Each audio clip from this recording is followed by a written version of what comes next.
السلام عليكم، ازيكم يا حبايبي؟ عاملين ايه؟ يا رب تكونوا بخير دايما باحسن حال. نعم يا علاء. بصوا يعني النهارده ايه بقى؟ تسبيكه عشان هنعمل كفته. بصوا كفته رز. طبعا أنا عملت الطريقه بس للاسف الفيديو مرضاش يكمل، الفيديو قفل يعني بمعنى اصح. بصوا بقى احنا عملنا ايه. التسبيكه دي عباره عن ايه؟ عباره عن بصلايه متوسطه، وحطيناها على النار مع حته دهنه كده صغيره مع شويه زيت. بهاراتنا بقى ملح وفلفل وكمون ومعلقه صغيره 7 بهارات. شطشق بقى ايه بتاعنا طماطم.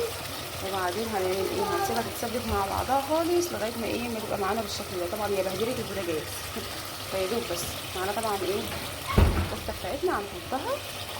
بسم الله. لازم نشتغل سريع سريع لان والله العظيم حرفيا بصوا كل حاجه باظت. بسم الله الرحمن الرحيم.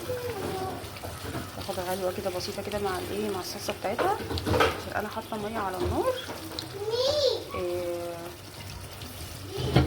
هنزودها بقى ميه. بسم الله الرحمن الرحيم. لازم الميه تكون سخنه.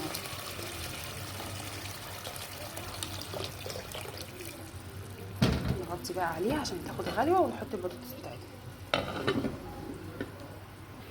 يلا بينا بقى نبص على الاكل بتاعنا. بسم الله الرحمن الرحيم. بسم الله. نقلبه بقى ايه نشوفه كده. بصوا ما شاء الله. بصوا كفته. نحط بقى البطاطس بتاعتنا. البطاطس اصلا متاخدش اي حاجه خالص. يلا نسمي الله. بسم الله الرحمن الرحيم. ادي الملح بتاعنا. على فكره هي مش بتاخد سوا كتير عشان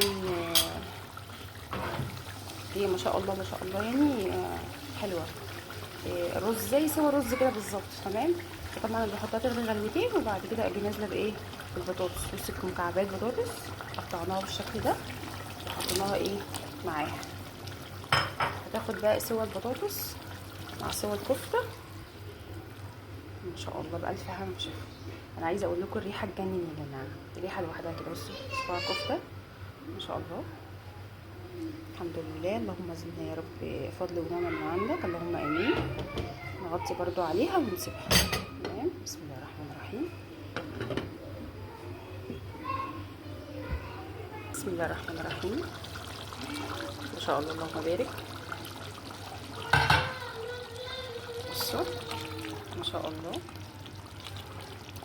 على فكره الطريقه كلها كامله على اليوتيوب. طريقه الكفته في البيت يعني دي انا مش عاملاها بره على فكره. ما شاء الله اهي.